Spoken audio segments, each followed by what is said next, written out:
문제풀이 시작하도록 하겠습니다. 오늘 이렇게 말씀드리는 거는 그냥 참고로만 하시고요. 이게 뭐 정답이라고 보지 마시고 이렇게 해석을 할 수도 있구나. 그래서 이제 한번 참고로 보시면 될 것 같습니다. 자, 우선 이제 이번에 115회 응용기술사 내용을 좀 보니까 전기 분야가 조금 줄었어요. 과거에는 한 거의 60, 70% 나왔는데 순수 고전적인 전기 쪽은 한 45%, 그리고 철도가 한 10%, 그리고 이제 태양광을 포함한 에너지 쪽 관련돼서 한 30% 나왔습니다. 신입에. 그리고 전혀 예상치 못한 뭐 자동 제어, 뭐 물류, 뭐 전혀는 뭐 있을 수 있지만 이런 쪽이 이제 15% 정도 나왔어요. 그래서 그냥 응용만 하셨던 분들은 조금 어려울 수도 있었고요. 그리고 사실 뭐 정확한 답이 어떤 거냐 이걸 떠나서 과연 다른 기술사 종목하고 어떤 식으로 이제 관여도 나왔던 거를 쓴 건지, 그러니까 응용 기술사 나와 있는 걸 다른 쪽에서 쓴 건지, 다른 쪽에서 있는 걸 응용자가 쓴 건지는 모르지만 어쨌든 다른 종목하고 많이 엮여 있더라 이거죠. 이게 보니까. 그래서 그냥 간단하게 보겠습니다. 우선 1교시에 접지장 측정할 때 전위강화법에 대한 부분은 이제 고전적으로 나왔던 문제고요. 사실 답보다는 내가 어떻게 작성하는 게 되게 중요해요. 그래서 일단 전위강화법은 간 2단자법, 3전극법, 4정법 이 종류가 세 종류가 있습니다. 그 중에 많이 쓰는 게 이제 우리가 3정법을 많이 사용을 하고 있고요.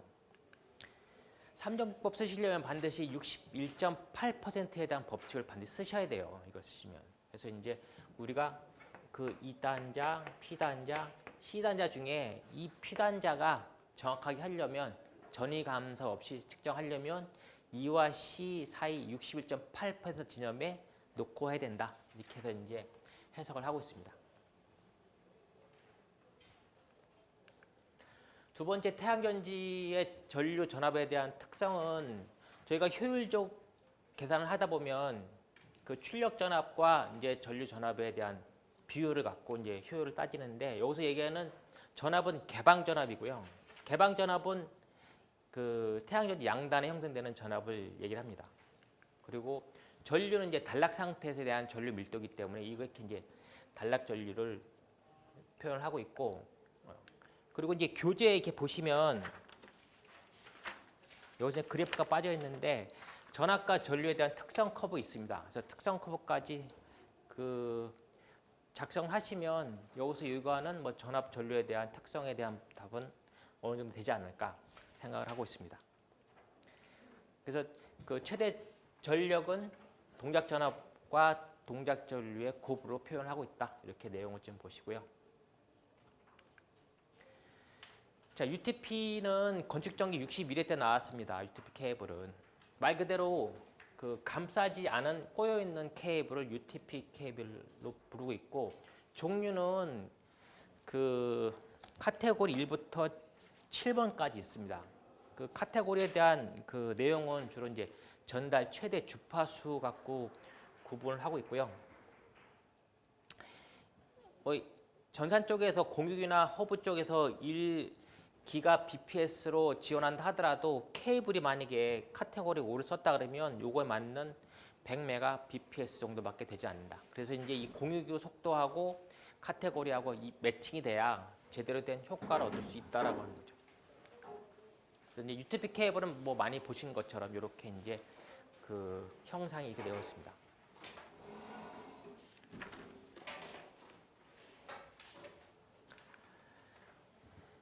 자, 눈부심에 대한 부분 1교시 4번 문제는 건축전기 112회 때 나왔던 거예요. 그러니까 똑같거나 아니면 유사성이 있게 나왔습니다.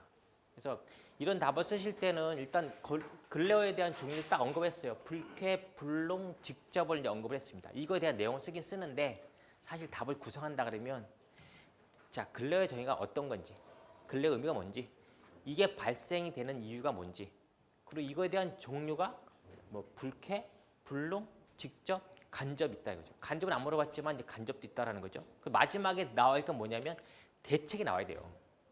그러니까 이렇게 문제를 이렇게 예고하게 되면 요거 세 개만 딱 쓰면 조금 뭔가 답이 좀 부실해 보이니까 이런 순서로 쓰는 게 맞을 거라고 제가 판단을 하고 있습니다.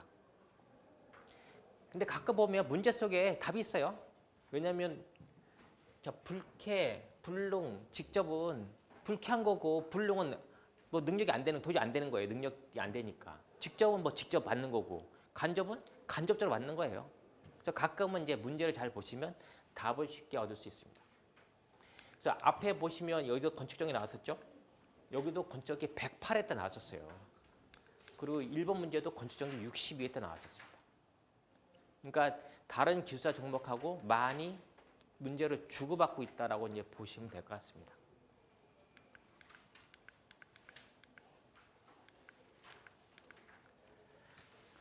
이거는 조금 이제 그렇죠. 그 1교시의 5번째 문제는 LED 램프 요즘 많이 사용을 하고 있는데 그중에 점등 방식, 스태틱 방식과 다이나믹 방식을 비교하는 문제인데 이거는 이제 LED 쪽에 많이 공부하셨던 분이나 종사하신 분들은 답을 잘 쓰실 거로 예상을 하고 있고요. 어쨌든 최근의 추세는 LED를 많이 사용하고 있습니다. LED를 많이 사용하다 보니 고조파에 대한 문제 이런 것들도 같이 동반이 되고 있고 그리고 이제 LED 램프에 대한 특징은 이제 간단하게 이제 서술한 다음에 두 가지의 점등 방식은 스태틱 방식은 기본적인 우리가 현재 사용하고 있는 그 방식을 얘기를 합니다. 그래서 항상 전류를 가해 있는 상태. 이다 보니까 회로는 간단하게 구성할 수 있고 동작도 단순하게 구성할 수 있지만 항상 전류를 가하다 보니까 소비 전력이 좀 크다는 그런 단점을 갖고 있고요. 다이나믹 점등 방식은 듀티 방식이에요. 사이클을 이룰 때 펄스를 계속 주는 거죠. 근데 펄스를 주는 속도가 빠르면 빠를수록 우리 시각적으로는 느낄 수가 없기 때문에 듀티 사이클을 높게 하게 되면 깜빡임에 대한 부분은 우리가 판단할 수가 없습니다. 그래서 항상 전류가 들어가 있지 않기 때문에 소비 전력은 좀 억제할 그런 거 있지만 단점으로는 이제 회로가 좀 복잡한 그런 단점을 갖고 있습니다. 그래서 LED 램프에 대한 점등 방식은 스태틱 방식과 다이나믹 방식 두 가지로 이제 구성이 되어 있습니다. 주로 우리가 많이 쓰는 건 스태틱 방식을 많이 사용을 하고 있습니다.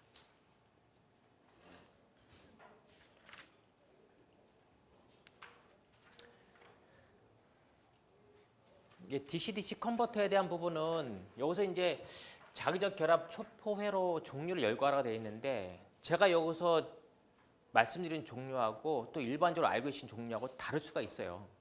그래서 보는 시각이 좀 차이가 있다는 거죠. DC-DC 컨버터가 나오는 이유는 뭐냐면 DC를 DC로 바꾸는 거, AC로 가는 것도 아니고 단지 이게 뭐냐면 우리가 이제 직류 부하가 많이 늘다 보니까 이 DC-DC 컨버터 갖고 전압을 일부 상향 조정, 하향 조정을 해요. 그래서 이제 강압용이 있고 승합용 두 종류가 있습니다. 그래서 초포라는 거는 계속 쪼갠다는 거잖아요. 쪼갠다는 거. 그래서 초포 방식은 회로의 입출력 조건에 따라서 DC와 DC, 뭐 DC와 AC, AC와 DC, AC와 AC 이렇게 구분을 합니다. 전압 방식에 따라서. 그래서 초포에 대한 기능은 회로를 단속하여 계속 잘라내면서 그 펄스열로 만들어준 장치를 초포라고 부르고 있고요. 그러니까 초포 종류는 이제 단극성과 양극성이 있습니다. 주로 이제 단극성은 유니폴라라해서 한쪽 방향만 분할하는 거고 양극성 초포는 바이폴라라해서 이제 양쪽 방향으로 분할하는 거를 이제 초포의 종류로 부르는데 정확하게 이게 여기서 물어보는 답이라고는 제가 말씀드리기 어렵고 이렇게 시각을 보고 바라볼 수도 있다라고 해서 참고로 보시면 될 것 같습니다. 계속 태양광 나오다가 태양열이 나왔어요. 사실 태양열은 조금 다루지 않았던 문제인데 일반적으로 태양열은 집열을 하는 거고 태양광은 집광을 하는 거예요. 그래서 근데 태양열에 대한 지별기는 종류가 두 종류가 있습니다. 평판형이 있고 진공관식 두 개에 대한 지별기로 구분을 하고 있고요. 여기서 이제 그 평판형 지별기의 흡수기 주변에 일어나는 손실을 얘기한 거다 보니까 이게 평판형 지별기는 이렇게 판형으로 되어 있습니다. 판형으로 되어 있고 주변에 흡수기 주변에 대한 손실 및 대책인데 이런 일사량 그 일사광선이 흡수판에 반사되고 나머지가 흡수판에 흡수돼서 열 에너지로 바뀝니다. 사실 전기는 열이 손실이기 때문에 이 열 에너지가 그 투과체나 하단부의 단열재를 통해서 빠져나간다라는 거죠. 결국 얘가 이제 손실을 유발을 하고 있다라는 겁니다. 그래서 대책은 자 투과는 그 투과체는 투과율이 높고 흡수율이 좀 작아야 되고 그리고 열 전도율이 좀 낮은 거 그리고 방사율이 좀 낮고 그리고 열 손실을 최대한 줄일 수 있게끔 뒤에 이제 흡열기를 개발해야 되고 그리고 또 하나 뭐냐면 뒤에 열 손실이 크다 보니까 당연히 단열을 하는 게 하나 이제 대책이 될 수 있습니다. 그래서 이것도 근데 태양열은 요즘 잘 안 하잖아요. 태양광에 좀 주로 하다 보니까.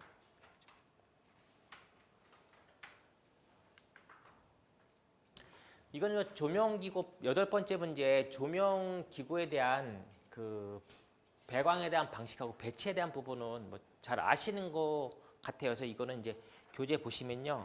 그 저희가 직접 조명부터 간접 조명까지 보통 5가지로 구분을 하고 있습니다. 그래서 그 저희 문제풀이 교재를 한번 참고로 보시면 될 것 같습니다.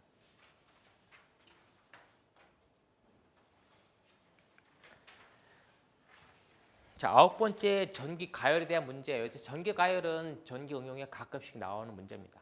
자, 특징, 전기 가열의 특징은 일단 전기 에너지를 쓰다 보니까 최근에 이제 주방 기기도 저희가 이제 그 LPG나 LNG에서 지금은 이제 그 인덕션 전기 쿡탑을 많이 쓰다 보니까 전기 에너지가 많이 늘어나고 있죠. 사실 그것도 이제 전기 히터 방식이다 보니까 전기 가열은 전기 에너지를 열 에너지 변환해서 에너지를 사용하는 그 특징을 갖고 있고요. 그 발열 원리에 따라 구분하고 있고 또 전기에 대한 전체적인 특징은 이제 공해가 없고 그리고 이제 효율이 높고 온도 제어가 용이하고 그리고 마지막으로 이제 제품이 균일성이 있다라는 게 좀 장점을 갖고 있습니다. 그러니까 종류는 내용은 이제 자세히 그 말씀 안 드리고요. 저항, 뭐 아크, 뭐 적외선, 전자빔 이런 등등이 이제 있습니다. 그래서 전기 가열하고 앞에 있는 조명기구의 배광 방식에 대한 부분은 교재를 좀 보시면 될 것 같습니다.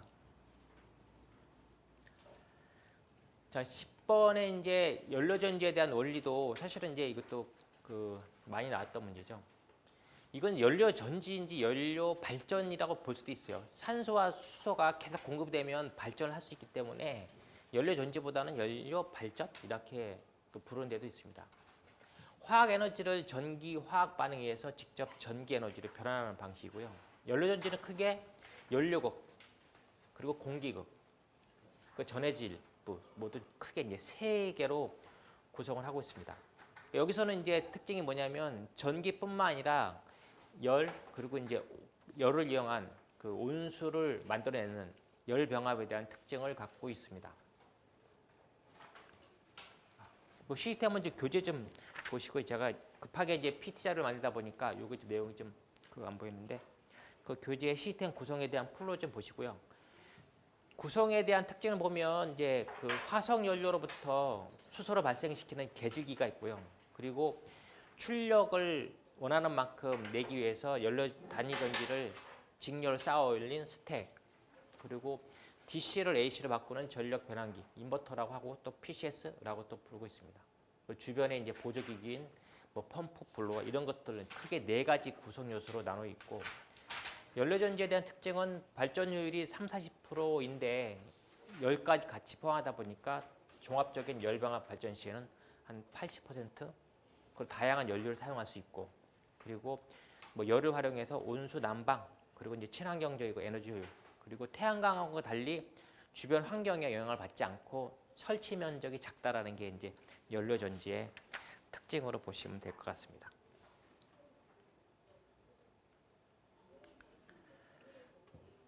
전기철도 문제 중에 교류 전기철도의 특징과 문제점인데 사실 여기서는 이제 그냥 교류만 생각하시면 될 것 같아요. 뭐 교류를 전기철도에 응용한 것뿐이니까. 그래서 저희가 이제 전기철도 보면 교류와 직류가 있는데 전 세계적으로 교류를 쓰는 방식이 한 57% 정도 차지하고 있습니다. 물론 이제 지금 이제 어떻게 더 바뀌는지 모르지만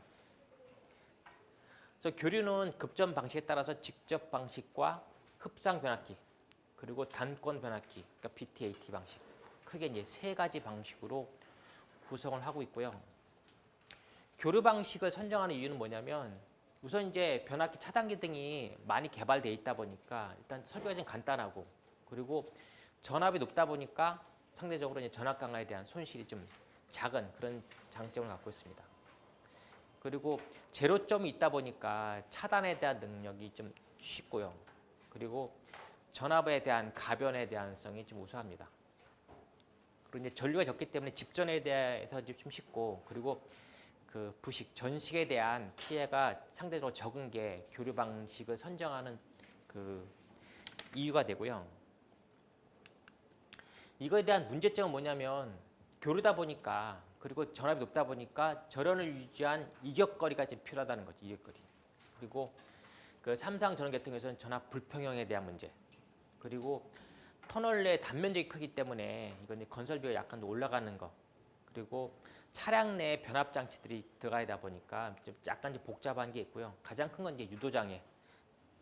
고전압을 사용하다 보니까 주변에 이제 통신선 같은 경우에 유도장애가 있다라 이런 것들이 이제 문제점이 될 수가 있습니다. 여기서는 이제 대책이 없는데 조금 시간적 여유가 있다 그러면 대책을 한번 언급을 해주는 거 괜찮은데 사실 교류 대책은 직류를 갔으면 좋겠다.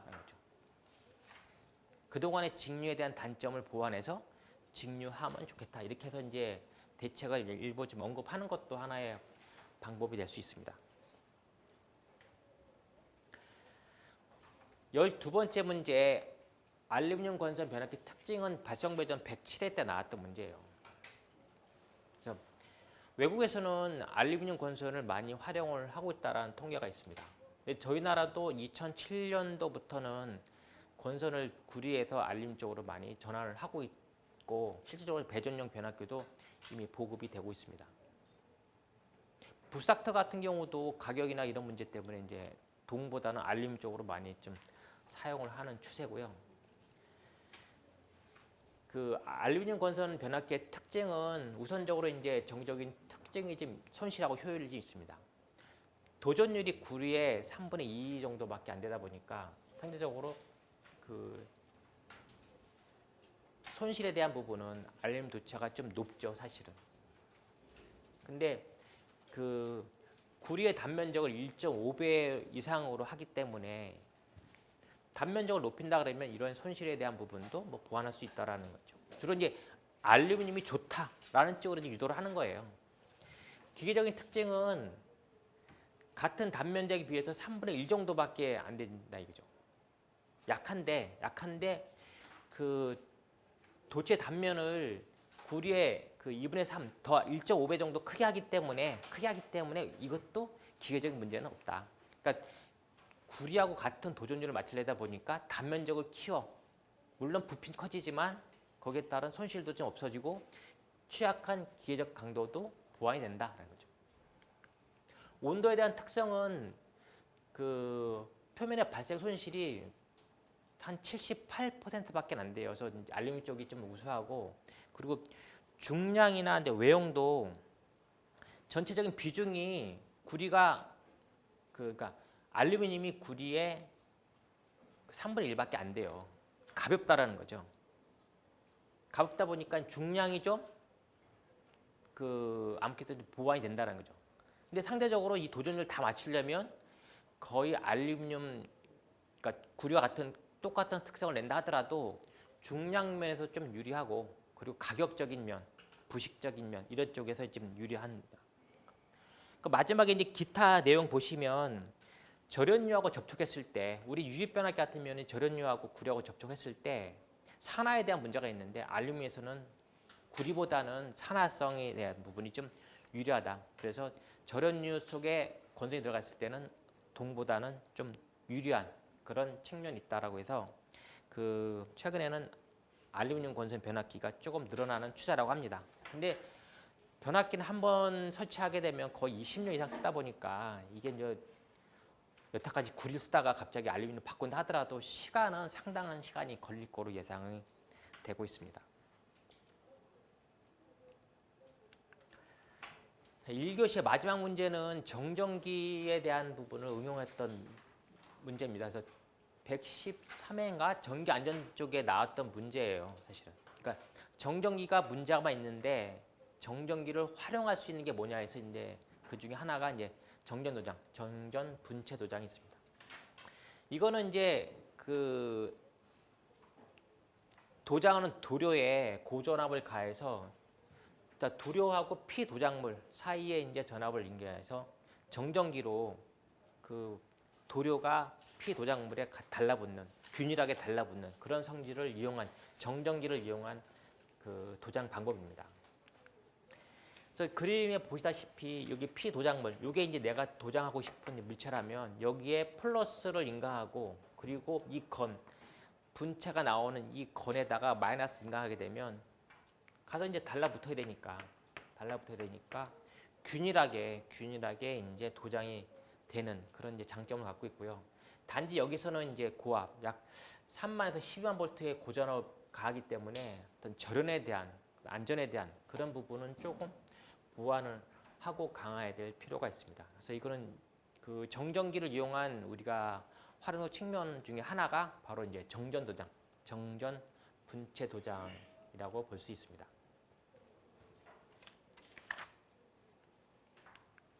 그래서 이거에 대한 장점은 균일한 도장이 가능하죠.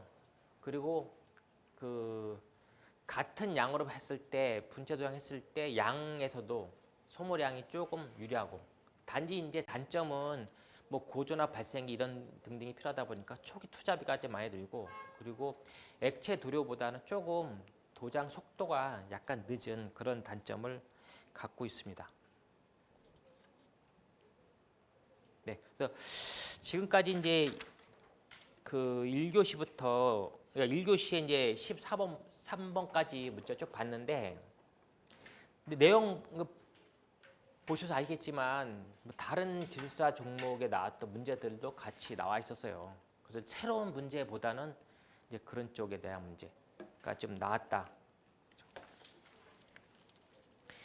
그래서 보통 1교시는 이제 저희가 이제 수업 시간에 말씀드리지만 뭐 2교시처럼 뭐 개요, 뭐 결론 이런 내용보다는 가장 핵심적인 내용을 쓰고 그 앞에 이제 필요성이나 어떤 정의 이런 쪽을 좀 부과시켜서 작성하는 게 뭐 10점짜리 답안으로서는 좀 깔끔한 것 같긴 해요.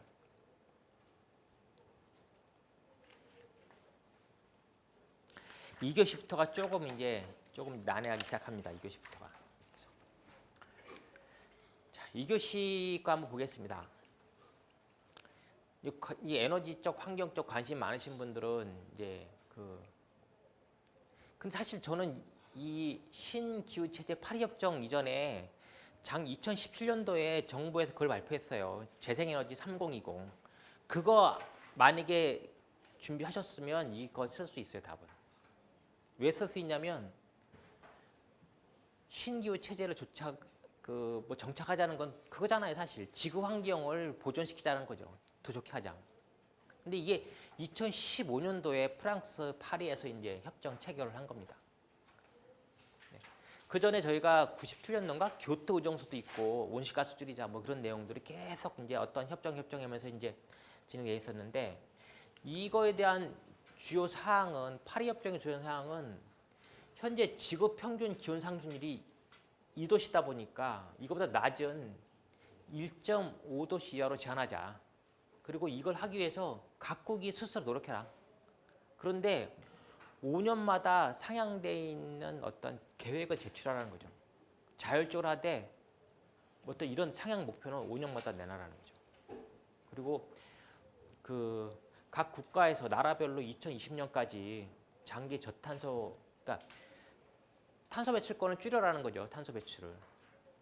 그리고 2023년부터는 5년 단위로 그 파리 협정에 나와 있는 것처럼 이행에 대한 여부를 종합 이행 점검을 하겠다라는 게 이 파리 협정의 주요 내용입니다. 이런 내용이 있어요. 이런 내용이 있는데 이 문제에 나와 있는 것처럼 이거에 따라서 어떻게 에너지 신사업을 할 거냐, 이거에 나온 거거든요. 그래서 근데 여기서 제가 바라본 시각은, 물론 출제하시는 분은 잘 아시겠지만 제가 바라봤던 건 뭐냐면 이게 2015년도 나왔으니 요 시기에 맞춰서 저는 사실 읽어봤어요. 기본 전략은 파리협정은 이겁니다. 저탄소로 가자는 거죠. 그리고 국제적으로 탄소 시장에 대한 대응을 해야 되고, 그리고 좀 개발도상국에서는 좀 지원하자.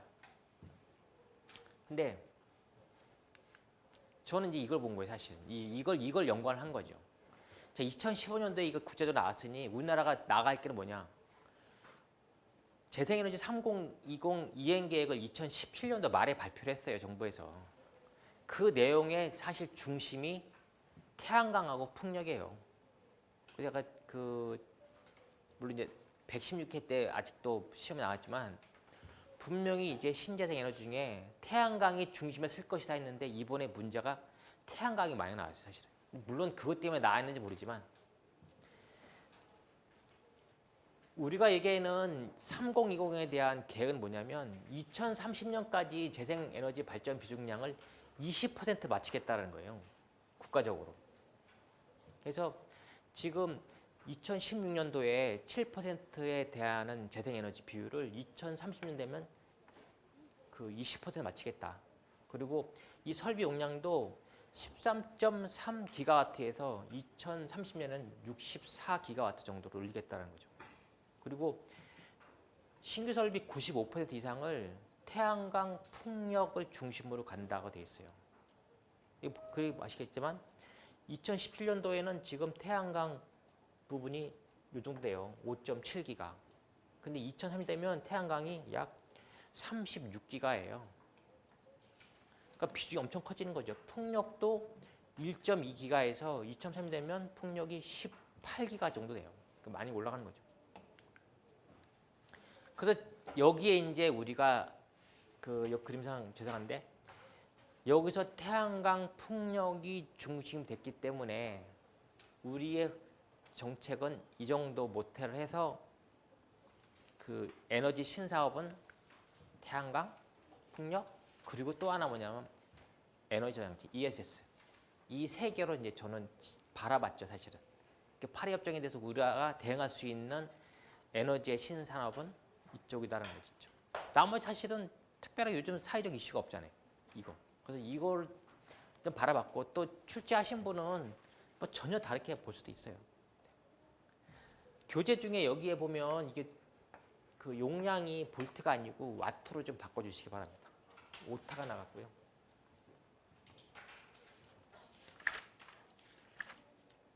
근데 당분간은 아마 제가 봤을 때는 태양광이 상당한 이제 비중이 가지 않을까. 자, 온도계는 이제 고온 온도계를 얘기하는 겁니다. 그 중에 이제 광 온도계하고 복사 온도계인데, 자, 광 온도계는 기본적으로 여론으로부터 복사되는 빛의 강도를 비교해서 온도를 측정하는 방식을 갖고 있고 약 1600도 정도까지도 측정이 가능한 그런 온도계입니다. 이제 그 복사 온도계는 물체 표면에서 발산되는 복사 에너지의 세기를 물체의 온도로 측정하는 기기인데 과거에는 한 1000도 정도 이상 측정을 했다 해요. 근데 최근에는 이제 고온뿐만 아니라 상온 부분, 저온 부분도 측정을 가능할 수 있는 것까지 개발이 되어 있다고 합니다. 그래서 이거 같은 경우는 제가 내용 자체를 이제 그 온도계 중심으로만 했었는데, 자, 여기서 이제 답을 구성하는 게 문제예요, 사실은요. 이렇게 광온도계 자, 고온에 탔어. 이거에 대한 정의가 뭐고, 이거에 대한 온도의 측정 원리가 뭐고, 용도가 뭐고 하는데 이 고온 온도계를 왜 써야 되는 건지, 그리고 앞으로는 또 어떻게 할 건지 이거를 앞에 하고 뒤에 살을 붙여야 이 답을 써내려가는데 조금 유연하게 갈 수가 있습니다. 너무 그냥 집중력, 광, 복사, 뭐 관련된 공식 뭐 이거 다 쓰게 되면 물론 물어보는 답은 맞긴 맞는데 전체 틀에 대한 게 잘 안 보인다는 거죠. 그래서 답안 작성하실 때는 그거 좀 감안해서 하시면 괜찮을 것 같기도 합니다. 자, 세 번째 문제 콘베 이 문제는 이제 물류 쪽에 계셨던 분들은 잘 아실 거예요. 그래서 세마라는 콘베어 설계 지침에 일부 나와 있습니다. 자, 콘베아는 기본적으로 물류를 이송시키는 가장 그 효율적인 이제 물류 기기 중에 하나죠. 물류 이송 기계. 자, 콘베아 종류는 주로 이제 5개로 분류합니다. 형태에 따라서 벨트 콘베아 있고요. 뭐 나사 콘베아, 스크류 달린 거 있죠. 그 버켓, 바스켓 같은 콘베아 있죠. 그 롤라 콘베아, 그리고 트롤리 콘베아. 뭐 도장이나 아니면 저런 거 있죠? 우리 그 어디지? 뭐 닭 같은 양계장 같은 데면 대형되게 매달려가는 그게 트롤리 콘베아라고 합니다. 물론 더 있죠. 뭐 체인으로 되어 있는 콘베아도 있고요. 그리고 용도에 따라서 많습니다. 뭐 그 팔레트 콘베아도 있어요. 자, 그 중에 이제 벨트 콘베아 특성은 여러 가지 이제 종류에 대한 물건을 운반할 수 있고, 그리고 또 범위도 광범위하고요. 또 운반거리도 짧게 또 길게, 그리고 설치도 간단하고 이런 효율성이 있습니다. 자, 구동 방식은 여기서 물어봤던 게 단동과 텐덤과 다수가 있어요. 근데 단독은 주로 이제 소형 콘베야, 거리가 좀 짧고, 그리고 그 구동이 하나예요, 하나 쪽 구동원이 한쪽에서 계속 도는 거, 그게 이제 단독 구동이고요. 그 텐덤 구동 방식은 구동이 2개를 해요, 2개. 또 어디 쪽에서는 텐덤 구동을 그렇게 표현할 수도 있지만 또 이렇게 표현합니다. 기계와 기계 사이에 연결을 해, 이렇게 연결해서 이런 것도 텐덤 구동이라고 본다라는 것도 해석도 하고 있습니다. 그래서 일반적인 콘베아에서는 텐덤 구동 방식은 구동 방식이 이제 구동원이 2개가 되기 때문에 뭐 중형이나 대형 정도, 그리고 길이가 쭉 어느 정도 중거리에 대한 정의가 좀 불확실하지만 좀 긴 거, 그리고 이제 2개의 동력을 갖고 있다는 거죠. 다수는 일단 뭐 3개 이상이죠, 3개 이상. 그 대형 콘베아예요. 콘베아 여기 보면 여기 대형 콘베아에 적용하고 길이가 이제 장거리고, 그리고 2개 이상에 대한 그 구동을 갖고 있는데 기본적으로 이제 풀리로 이용해서 구동을 합니다. 그래서 그 벨트 콘베아 보면 동력원을 갖다가 구동시킬 때 못하고 풀리로 하는 경우 있고 체인으로 하는 경우도 있어요. 벨트로 하는 경우도 있고. 그래서 그런 구동원이 1개냐 2개냐 다수냐 이렇게 해서 이제 구성을 하는데, 아마 이 문제는 특별하게 이제 이 콘베아를 활용하셨던 분 아니면 문제를 선택을 아마 못 하셨을 거예요, 이 문제는. 그래서 이 콘베아에 대한 이 기술적인 자료도 안전보건공단에서는 안전 측면에서 많이 나와요. 안전 측면에서. 근데 또 사고도 많이 나고. 근데 아까 말씀드린 그 특정한 도소에서만 이제 취급하다 보니까 그래서 이건 기본적인 이제 설계나 설치할 때 고려사항은 일단 화물이 이탈되면 안 되겠죠. 그리고 떨어지면 안 되겠고, 그리고 이탈 및 역주행에 대한 부분도 이제 방지를 하기 위한 장치가 설계나 설치 시에 고려를 해야 될 사항입니다.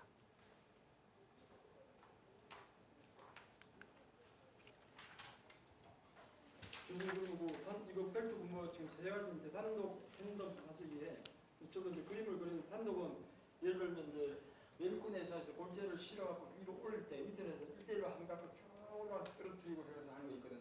우리 1대1이니까 단독 구동으로 그림을 그려갖고 완모타 제어를 방식으로, 텐덤은 그 뭐 광양이나 포스코 보면 철광석이 이제 배에서 선적에서 오게 되면 저기 A에서 B 장소 옮길 때 한 개만 가면 안 되니까 A, B, C 한 2개나 3개나 해서 여러 개 해가지고 속도 저만 빠르게 하는 게 있고 중간에 가지고 느리게 하는 게 있고 뭐 2라인, 3라인, 4라인에서 쭉 연결을 해서 좀 운반하는 그런 게 있거든요. 그런 것도 텐덤으로 볼 수 있습니다. 네. 그리고 이런 것도 있어요. 그 텐덤이라고 얘기하는 것 중에 콘베아 있으면 자, 구동이 얘는 이리 가고 또 이리 가는 게 있어요. 왜냐하면 이거는 정확한 위치, 정확한 속도를 맞추기 위해서 이리 가는 그 힘에 항력, 반대 힘을 얘가 줘서 약간 그 미끄러짐을 발생시키는 이런 것도 이제 텐덤 구동의 일부라고 또 설명을 하는 것도 있습니다.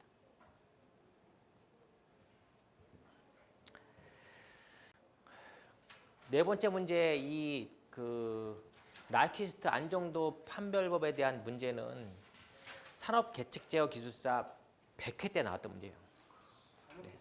네. 그래서 이건 뭐 사실 뭐 그렇죠. 근데 자동 제어 하셨던 분들은 좀 하실 거예요, 이거요. 그래서 그냥 저도 이거에 대한 부분은 입력 주파수 오메가가 0부터 제로까지 변화할 때에 대한 궤적을 나이키스트라고 합니다. 그래서 보시면 이 좌표가 -1하고 0, 좌표가 이 궤적의 왼쪽에 있으면 안전 상태고 이 좌표점이 궤적의 오른쪽에 있으면 불안정이라고 판정을 하는 게 나이키스트 판별법입니다. 이거는 주로 이제 장점으로 봤을 때는 공칭 안전도를 판별할 수가 있고요. 그리고 시각적으로도 알 수 있고 시스템 안정도를 개선할 수 있는 방법도 제한이 가능합니다. 또 안정도도 유수하고. 단점은 여기 또 파란것이 되어 있네. 그 게르프 전달함수 내 각 인자대 영향을 분별하게 이제 살필 수 없다라는 거 있고요. 그리고 그 극접 0점에 대한 영향을 세부적으로 파악이 어렵다라는 그런 단점도 갖고 있습니다. 그리고 안정도의 조건 보시면 그 이득 여유가 있고 위상 여유가 있습니다. 요거는 이제 교재를 한번 쭉 그 참고로 보시기 바랍니다.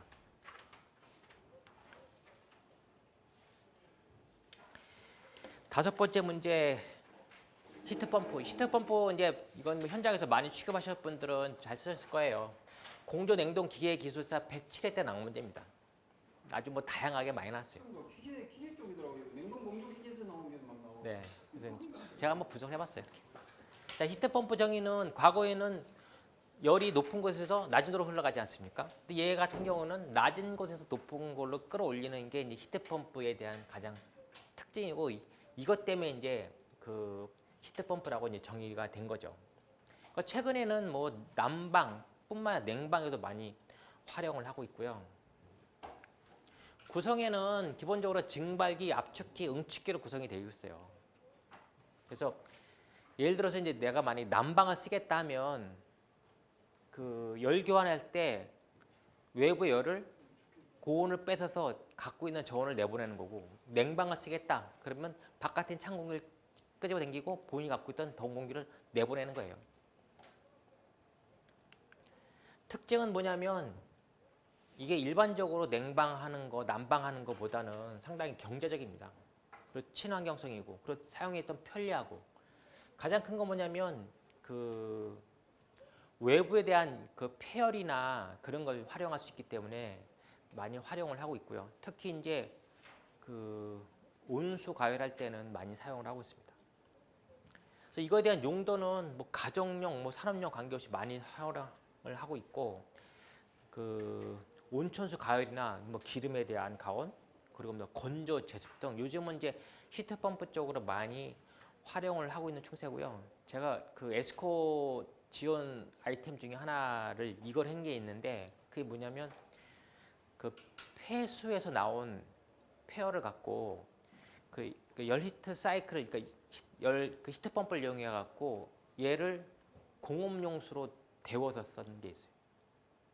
어차피 폐수 나오는 그 온도가 한 60도 됐었는데 그게 버려지는 거니까 거기에 대한 온도를 히트 펌프로 뺏어 갖고 간접적으로 열교환기를 통해서 용수를 데워서 다시 현장에 공급해. 그래서 이제 그런 쪽에 많이 활용을 하고 있습니다. 2교시의 마지막 문제 전산실에 대한 정전기에 대한 요인 대책은 이건 뭐 기본적으로 이제 정전기에 대한 내용을 많이 다룬 거니까요. 뭐 정전기 개념이나 뭐 정전 에너지가 어떤 의미인지 그리고 전산실에 대한 문제는 사실 컴퓨터잖아요. 사실 또 사실 해상전이고 또 에러가 발생됐을 때는 어마어마한 또 이제 문제가 발생이 되다 보니까 이런 이제 정전기로 인한 장애가 있고 또 발생된 정전기가 빨리 신속하게 빨리 빠져나가야죠. 빠져나가려면 뭐 전도성 타일도 필요하고 억세스 플로에 대한 정전기 누설 방지도 좀 해야 되고 마감재는 거의 대부분 전도성 타일입니다. 여기에 이제 예방 대책이 접지, 뭐 바닥 환경, 뭐 기구 있죠. 그리고 여기에 뭐 차폐도 있을 수 있고 일반적으로 우리가 정전기에 대한 대책, 뭐 가습도 뭐 역할도 가능하죠. 접지 당연히 있고 그리고 뭐 가능한 도전성에 대한 거를 많이 활용한다. 접지도 그냥 접지라 하지 말고 접지량을 극히 낮은 접지량으로 유도해서 신속하게 방류할 수 있게끔 이런 식에 대한 것도 좀 필요해요. 그래서 이런 거 답안 쓰실 때 접지라고 딱 하지 마시고 조금 수준 높아갖고 그 저저항 접지를 통해서 이렇게 그냥 저저항 그 말밖에 안 들어간 거예요 사실은. 근데 뭔가 좀 달라보지 않습니까? 그래서 2교시까지는 이렇게 그 봤고요. 이제 1, 2교시 보시면 아시겠지만 뭐 다른 전기 관련된 기술사뿐만 아니라 뭐 계측 쪽, 뭐 공조, 뭐 물류 쪽 이렇게 뭐 다양하게 그 출제가 됐고 과거에 나왔던 문제들도 좀 나왔었고 해서